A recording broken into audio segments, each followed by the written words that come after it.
Olá, pessoal. Vamos então à terceira parte dos nossos comentários sobre Amós capítulo 7. Então, agora que nós já vimos a primeira parte do capítulo 7, que se refere à questão das visões, né, de Amós, as profecias e Amós intervindo, né, para tentar minimizar um pouco os efeitos, e nós já entendemos todas as implicações dessas questões que aparecem. Vamos agora falar um pouco sobre a segunda parte, né? Eu disse a vocês que na primeira parte, um dos objetivos de mostrar Amós fazendo essas intervenções a favor do Reino do Norte é justamente tentar trazer uma ideia, uma demonstração de que Amós não era uma pessoa, um profeta particularmente contrário ao Reino do Norte. Ele não queria a destruição do Reino do Norte, ele não estava lá para causar confusão. Né? Então, esse é um ponto importante que vai servir justamente de um prelúdio, de uma introdução importante para essa segunda parte. E a segunda parte, então, fala do conflito com Amazias, que culmina em Amós sendo expulso de Betel, Betel que era um centro de culto importantíssimo para o Reino do Norte. Vocês que acompanham as minhas aulas sabem disso, já me ouviram falar bastante sobre isso. E aí o texto diz assim: então Amazias, sacerdote de Betel, mandou dizer a Jeroboão, rei de Israel: Amós conspira contra ti no seio da casa de Israel. A terra não pode mais suportar todas as suas palavras. Porque assim disse Amós: Jeroboão morrerá pela espada, e Israel será deportado para longe de sua terra. Então nós temos aqui um momento, né, em que Amós ele tinha um trânsito razoável, né, havia, ao que se dá a entender, um mínimo, né, de possibilidade de convívio aí, né, Israel, Judá, etc. Amós vai até lá e ele começa a profetizar, ele começa a falar as coisas todas, né, e Amazias então se incomoda profundamente com isso e vai falar com o rei. Né? Esse diálogo, como eu disse, ele no mínimo está bem reduzido.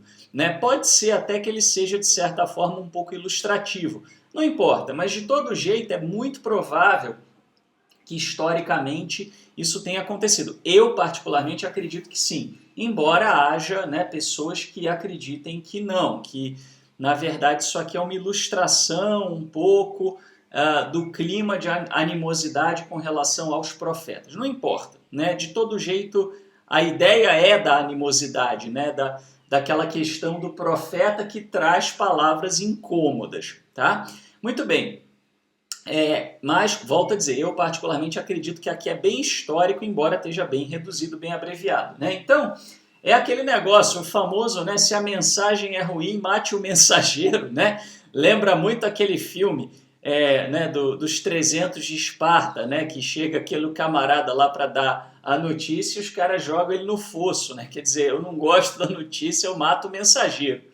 Né? Então, eles achavam isso, né? Baseado naquilo que eu disse para vocês, de que eles entendiam, né? Essa coisa do profeta, não se tinha muito uma diferenciação, assim, esse camarada é um profeta, esse camarada aqui, ele, vamos dizer assim, ele é uma pessoa que faz algum tipo de feitiço religioso, na falta de um termo melhor, né? Vamos dizer assim, né? Aliás, isso é muito engraçado, né? Porque normalmente funciona assim, né?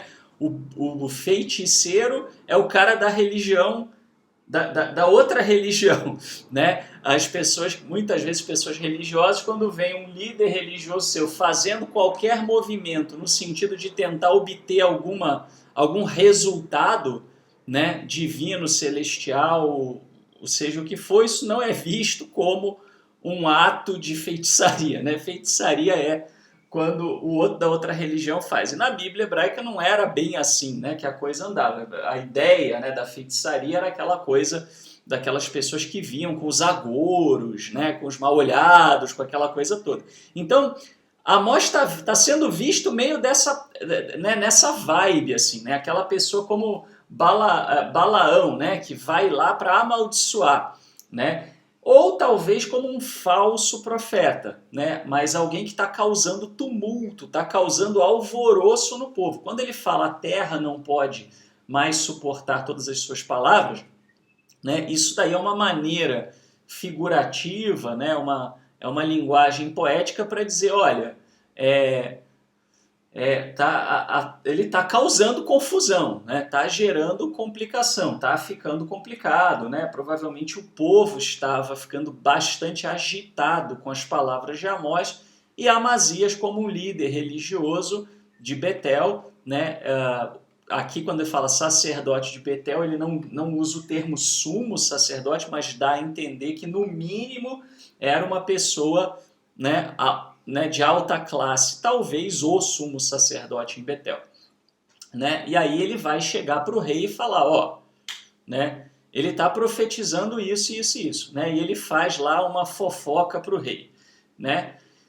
E aí o texto segue dizendo o seguinte, Amazias disse então a Amós, vidente, vai, foge para a terra de Israel, come lá o teu pão e profetiza lá.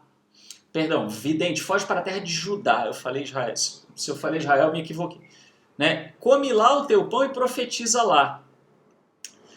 Quando ele fala isso, né, aí ele diz, mas em Betel não podes mais profetizar, porque é um santuário do rei, um templo do reino. Muito bem.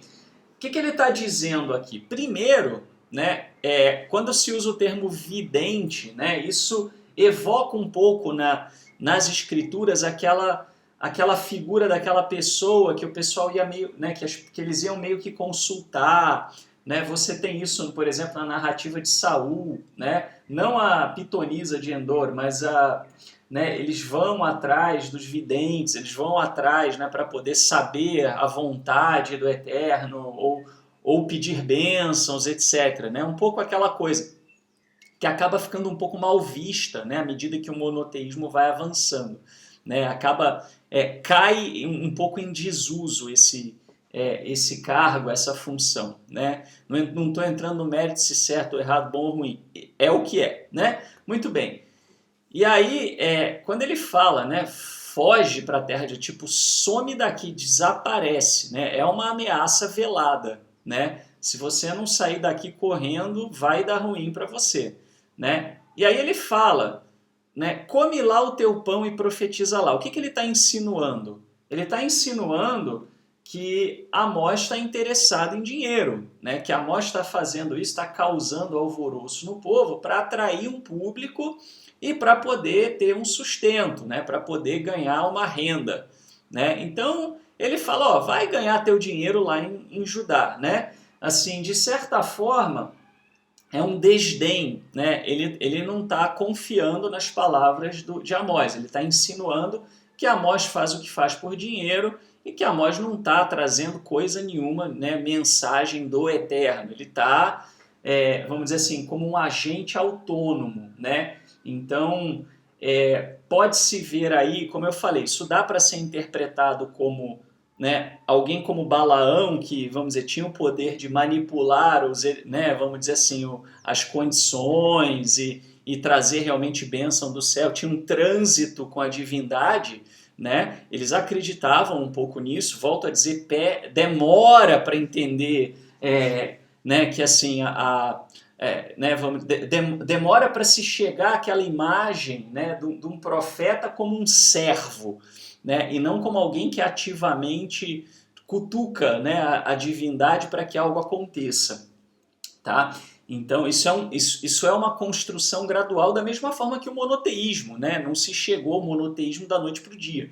Nós estamos vendo uma evolução de pensamento. Então é difícil de dizer se Amazias estava insinuando, né, ou se o autor que escreve aqui o texto estava insinuando, né, que Amazias teria essa visão de Amós como alguém capaz né, de realizar alguns prodígios, etc., e que estaria, né, de repente, usando isso em benefício próprio, poderia causar problemas, ou se ele estava simplesmente o acusando de ser um falso profeta. né? Alguém que não está realmente trazendo uma mensagem divina, mas quer só ganhar dinheiro. De todo jeito, a questão lucro, ela aparece, né? Assim, de um jeito ou de outro, isso depende em que momento, né, se estava ali, é meio nebuloso, né, a gente ter uma certeza quanto a isso, mas a gente tem certeza o seguinte, que a fala de Amazias ela é carregada dessa ideia de que o que Amós estava fazendo era por lucro, era simplesmente preocupado com o dinheiro. E aí ele fala, né, ó, Betel, né, é território meu, não entra na minha seara, não invade o nosso espaço, né? Ele é um santuário do rei, então ele era um santuário de culto oficial, né? E isso era muito comum nos tempos antigos. Você tinha os locais de culto mais importantes, mais oficiais, etc., né? Normalmente aqueles que os reis se agradavam mais. Em nações politeístas, dependia muito de qual era a divindade que o rei sentia afinidade, né? Algumas, às vezes, o rei não curtia muito uma dada divindade, curtia mais outra, né? Então isso mudava-se um pouco o status, mas você tinha também os lugares populares que não eram lugares oficiais. Então aqui o que ele está dizendo é, olha, Betel não é qualquer um que pode chegar aqui profetizando. Aqui tem uma autoridade, aqui tem aqui é um templo do reino, pertence ao rei. Você precisa de chancela real para poder profetizar aqui, né? E é muito interessante porque, de novo, é um tema muito atual, né? A gente vê muito isso, né, no meio religioso, né? Os religiosos fazendo isso. Não, não pode ser assim, porque não foi feito, né, por alguém ungido, consagrado, preparado com documento XPTO, com a autoridade do raio que o parta. E o Eterno não está nem aí para isso, né? Isso é uma pura ilusão que o ser humano cria e muitas vezes alimenta. Por quê? Porque isso alimenta as classes eclesiásticas. Não, porque eu fui consagrado, ungido, autorizado, não sei o quê, né? Assim, com todo respeito, vamos dizer assim, ao trabalho que as pessoas fazem, né? Mas assim, isso é puro engodo, isso não faz de ninguém um agente do Eterno, nem uma pessoa autorizada pelo Eterno com chancela exclusiva para atuar com o Eterno. Se você tem um cargo, etc., eu particularmente não estou vinculado a religião nenhuma por opção pessoal, né? Sou judeu de nascença, filho de mãe judia, etc., mas não tô na vibe religiosa já há algum tempo, tô mais focado realmente na questão acadêmica, exegética, que é o que eu realmente gosto e faço bem, né? Mas respeito, o que eu quero dizer é o seguinte, eu respeito, não curto, não é a minha praia, mas eu respeito desde que a pessoa não se arvore a isso, né? Quando a pessoa se arvora de uma autoridade, e toda autoridade eclesiástica é humana, não é divina porcaria nenhuma, é humana, né, na realidade, né? Quando a pessoa ela se arvora a essa autoridade, né, para poder se colocar sobre o outro, né, para poder se colocar como superior, etc., está indo de forma diametralmente oposta ao que dizem os profetas aqui com relação a isso. Né? Por quê? Porque é muito nítido, né, que a grande questão é a seguinte, o Eterno levanta quem ele quiser, na hora que ele quiser, para dar a mensagem que ele quiser, da forma que ele quiser, ele não está nem um pouco preocupado com isso, ele está preocupado com atitude. Né? Até mesmo quando você tem conflito de liderança, né, na Bíblia hebraica, textos que falam, né, quem é que foi escolhido para fazer o quê, não é porque o camarada foi o eleito, né, desceu a luzinha, é porque o outro estava querendo, era uma briga de ego, né? O outro não estava bem intencionado, o outro não estava interessado realmente em servir. Né? O Eterno não está preocupado com isso. Quando Jeroboão I, né, na narrativa, é uma narrativa construída, mas a narrativa de Jeroboão I traz isso, né? A divisão do reino. E aí o Eterno chega e fala, ok, se andar comigo, eu vou andar com você, né? Porque ele sabe que ser humano briga, né? Mas tem muito isso aqui, né? E é muito engraçado de você ver isso, né? E aí o que eu falo, não precisa ficar procurando na Bíblia hebraica aonde que a Bíblia hebraica está falando, né, sobre a passagem do cometa Halley em 2012, né? Não, olha para isso, olha para os padrões de comportamento, as tendências, etc., do que a Bíblia hebraica descreve, né? E veja como muita coisa é atual, porque são questões do ser humano e como é que o Eterno reage a isso. Né? O que o Amós vai responder? Né? Então ele é expulso, ele não pode mais profetizar em Betel. E a partir daí, né, isso de certa forma é o que inaugura a era das profecias escritas, né, das profecias por texto. Tá? Então, Amós respondeu e disse a Amazias: não sou um profeta, nem filho de profeta. Né? Então, assim, eu não sou uma pessoa, eu não sou um profissional. Você está me acusando de ser algo que eu não sou um profissional da fé. Né? Eu não sou uma pessoa que, né, fez um treinamento, está ligado a um santuário, alguma coisa. Ele fala, nem filho de, né? Ele não tinha nem isso como uma coisa ancestral, né, de família, que é muito comum. Né? Ele fala, eu sou um vaqueiro, aqui segundo a tradição, né, vamos dizer assim, aqui a leitura, a tradução da Bíblia de Jerusalém. Outras trazem mais no sentido de um criador de rebanho, né? E um cultivador de sicômoros.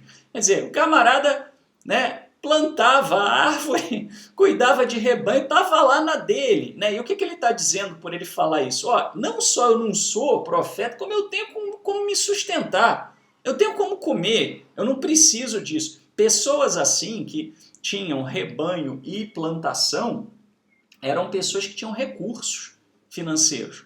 Tá? Então o que Amós está falando é o seguinte, olha, eu tinha recurso, eu saí de onde eu estava, do conforto da minha casa, né? E eu vim para cá porque o Eterno me tirou, o que ele vai falar aqui. Eu não estava procurando isso, né? Você acha que você acha que eu estou arrumando sarna para me coçar? Eu estava de boa lá, eu não precisava de nada disso, né? E aí olha o que ele diz, mas o Eterno tirou-me de junto do rebanho, e o Eterno disse, vai, profetiza a meu povo Israel. Né? Então olha que interessante aqui, ele trazendo, né, assim, olha, é o Eterno que mandou fazer isso. Essas palavras são do Eterno. Você está achando, Amazias, que essas palavras são minhas e que eu estou falando isso para instigar o povo e para ganhar dinheiro. E não é nada disso. Foi o Eterno que mandou eu fazer. Né? E o Eterno chamando, né, Israel de meu povo, quer dizer, o que ele está dizendo? Né? Esse negócio de, olha, aqui é o santuário, né, do rei, né? É muito interessante porque você tinha, né, a divindade principal no Reino do Norte era El Elohim Israel, né, era Elohim, e a divindade principal em Judá era o tetragrama. Num dado momento histórico eles são amalgamados. Não está muito claro se na época de Amós ele já era uma coisa amalgamada. Provavelmente já se via, né, já tinha muita gente vendo isso, né, principalmente em momentos em que o Reino do Norte já começou a se fortalecer e tal. Mas aqui ele diz, né, que o tetragrama, que o Eterno, e olha que ele está falando em Betel. Betel é o centro de culto de El, Bet-El, a casa de El. Ele fala, o Eterno está dizendo que Israel é meu povo, né? Quer dizer, olha, não é uma divindade estrangeira, eu não estou trazendo uma divindade estrangeira para causar confusão na tua seara, né? É a própria divindade de Israel que está falando isso. Depois, com o passar do tempo, né, obviamente, gradualmente, isso foi entendido, que a divindade de Judá, de Israel, é a mesma divindade, etc. Né? Isso é condensado, né? E aí as tradições elas são combinadas. Eu falo muito disso no estudo do livro de Gênesis. Tá? Mas aqui ele tá justamente se contrapondo a Amazias. Né? E o que dá respaldo para essa fala de Amós? O que dá respaldo é exatamente a parte anterior, percebe? Onde ele aparece defendendo Israel. Né? Então assim, olha, eu defendi Israel, eu não vivo disso, e quem está me mandando fazer isso é o Eterno, né? E o Eterno é a divindade de Israel, eu não estou entrando numa outra seara. Né? Aí ele vai dizer, e agora ouve a palavra do Eterno. Tu dizes, não profetizarás contra Israel, e não vaticinarás contra a casa de Isaac. Isso aqui também é posterior. Tá? Ele até não faz muito esse texto. Se você entender, né, é aquele negócio, a visão às vezes muito dogmática religiosa, né, que a Bíblia caiu pronta do céu, né, gera problema, porque isso aqui não encaixa com o contexto. Né? ninguém ia, não fazia sentido Amós ir para Betel profetizar contra Beersheba no sul, né? Então, assim, aqui, na verdade, o texto original é não profetizarás contra Israel, né? Aqui é exatamente aqui ele está falando do Reino do Norte, o foco de Amós é o Reino do Norte. De novo, provavelmente, né, um discípulo de Amós, um escriba posterior que viu semelhanças e que viu que alguém não gostou das profecias contra Judá, da mesma forma que que o Reino do Norte não tinha gostado das profecias contra Israel, tá? Que colocou isso aqui por ver semelhança. É tudo aquilo que eu falei nas primeiras partes, tá? Vale aqui também, né? Então ele fala, não profetizarás contra, né, contra Israel. Por isso, assim disse o Eterno, tua mulher se prostituirá na cidade, teus filhos e tuas filhas cairão pela espada, tua terra será dividida com a trena, e tu morrerás em uma terra impura, Israel será deportado para longe de sua terra. Então repara, primeiro, quando ele fala, né, a mulher se prostituir na cidade, o que significa isso? Qual é a ideia disso aqui? Né? A ideia, o que a mulher de Amazês tem a ver com isso? A ideia era a seguinte, não tem a ver com a mulher de Amazês, não é uma punição para a mulher de Amazês. Isso tem a ver com a estrutura da sociedade. Aquela sociedade, as mulheres não tinham bens, as mulheres eram, né, alvo fácil e frágil, né, no momento que você tinha guerra e eles se matavam e os homens vinham e tomavam as mulheres estrangeiras cativas. Então o que ele está dizendo é exatamente isso, olha, vai ter uma guerra, você vai morrer e a tua mulher vai ser levada, até porque as mulheres não tinham como se sustentar, né? Teus filhos e tuas filhas cairão pela espada, quer dizer, vocês vão morrer na invasão que vai ter das cidades. Está falando da elite, né? E se você for olhar o porquê disso, porquê de uma punição tão terrível, basta olhar para o resto do livro de Amós que você entende, né? A tua terra será dividida com a trena. Isso realmente aconteceu. Israel, no primeiro momento, foi dividido, né? Houve uma primeira deportação de Israel, foi dividido parcialmente, depois foi tudo. Tu morrerás em uma terra impura. Aqui é uma sátira. Você não acha que Betel é o suprassumo da santidade? Você não é um sacerdote que está lá num local puro, né? A questão de pureza cerimonial eu falo muito né? Tem a palestra que eu falo sobre alimentação e a origem das leis alimentícias, eu falo um pouco mais sobre pureza e impureza cerimonial, e também no livro de Êxodo, quando falo do tabernáculo e tal. Tá? Mas é a ideia disso, né? Assim, os sacerdotes eles eram servos da divindade, que era como se fosse um rei, e essa divindade, então, né, tudo tinha que ser limpinho, purinho, etc. Então ele se achava o puro, e ele vai morrer numa terra impura, quer dizer, ele vai morrer no estrangeiro, né, numa terra que não é separada, que não é especial como Betel, né? E ele cair pela espada é justamente aquilo que ele dedurou, entre aspas, Amós e disse que era Amós que estava falando contra o rei, vai acontecer com ele, né? E Israel vai ser deportado aqui ao exílio, que realmente aconteceu, né? Muito bem. Então, alguns comentários aqui, né, sobre essa questão, né? Amós versus Amazias. Narrativa sobre Amós e o sacerdote Amazias. Em alguns casos, o termo Israel aqui aponta apenas para o Reino do Norte, mas em outros pode evocar uma ideia mais abrangente de Israel para os leitores pós-monárquicos do livro e, consequentemente, permitir-lhes que se identifiquem, né, com aquele Israel. Aqui faltou o quê? Tá? Então, assim, a ideia de Israel como um povo unificado, né, ela é pós-exílica. Tá? Né, o período monárquico, houve momentos em que Judá foi dependente de Israel, né, etc. Houve um momento em que Judá cresceu depois do exílio e tal, mas eles nunca foram, de fato, na sua essência e origem, um povo único, dessa forma. Né? Essa narrativa ancestral é construída depois. Eu falo disso no livro de Gênesis. Né? E não tem nenhum problema nisso. Ouça as aulas do livro de Gênesis, você vai entender por quê. Tem a ver com a cultura deles, né? Com como é que eles viam essas coisas. Mas então, entenda aqui que o contexto original era o Reino do Norte. Depois, quando se vê Israel e Judá como uma coisa única, isso permite que os leitores pudessem fazer essas associações. E permitiu justamente colocar alguns trechos sobre o Reino do Sul, porque aconteceu a mesma coisa com o Reino do Sul. Né? Amós e Amazias, a alternância de material de primeira e terceira pessoa ocorre também em Oséias 1 a 3, Isaías 6 a 8. Aqui o confronto entre Amós e Amazias justifica a decisão do Eterno de punir. Quer dizer, chegou um ponto em que eles não estavam dando mais ouvidos, eles já estavam, né, isso aí é balela de Amós. Então não tinha outra coisa que fazer senão aplicar a punição.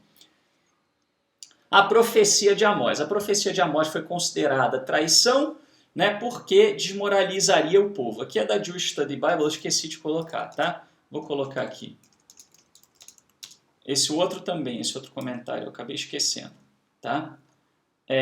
Então, o profeta, ele era judeu, ele era do reino de Judá. Aqui, judeu, entenda do reino de Judá, não o termo judeu como ele é aplicado hoje, tá? A gente tem que entender o contexto histórico, né? Porque esses termos, eles evoluem, né? Obviamente, tá?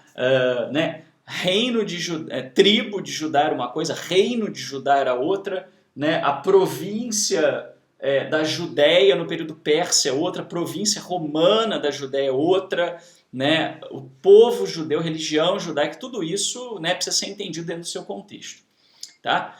Mas a ideia é exatamente aquilo que eu falei, né? Eles já estavam achando que desmoralizaria o povo, né? Geraria instabilidade tanto para os sacerdotes quanto para o rei, né? O povo cobrando, o que está acontecendo, o que está rolando. Amós afirma que ele não é um profeta profissional que pode ser contratado em seus serviços. Vê 1 Samuel 9 a 7, 9 7, na verdade, que é exatamente aquela ideia, né, que eu falei do vidente. E, portanto, comprado. Ele não é comprado. Ao contrário, o Senhor o tirou de seu trabalho para realizar uma tarefa específica, conforme 2 Samuel 7 8. Sendo assim, ele não tem alternativa a não ser profetizar. A resposta de Amós aumenta a autoridade associada à sua mensagem. Então, assim, Amós, o que Amós falou aqui, né, ele legitima, né, ele fala, olha, eu não precisava de nada disso, eu estou arrumando sarna para me coçar, então essa mensagem ela é autêntica, ela não faz parte disso que você está imaginando. Tá? Muito bem, e aí o destino de Amazias, né? Finalmente, versículos 16 e 17, Amós demonstra os efeitos de se opor ao profeta do Eterno. Ele profetiza, né? Amazias deve ouvir, conforme o 3.1, 3 e 4.1, 5.1, suas próprias palavras, ecoando 2.12, né? O condenam. Seus filhos sofrem o destino profetizado para a família ou para a casa de Jeroboão, conforme o 7.9. Sua queda lembra o 5.2. Seu próprio exílio levará onde ele, ao invés da terra, será ritualmente impuro, né? Conforme a contaminação de sua esposa. Então a esposa profanada, os filhos mortos e ele profanado também. Ele na terra impura. Ele se torna impuro como sacerdote. O sacerdote vivia num clima de pureza. Ele vai ser exilado, ele vai para um lugar onde ele vai ficar impuro. E, portanto, incapaz de exercer seu sacerdócio. Suas próprias palavras formam um inclúsio com o versículo 17. O que é um inclúsio? Quando você tem uma repetição de termos, né? Para poder justamente você enfatizar uma repetição de ideias. É um recurso literário semita.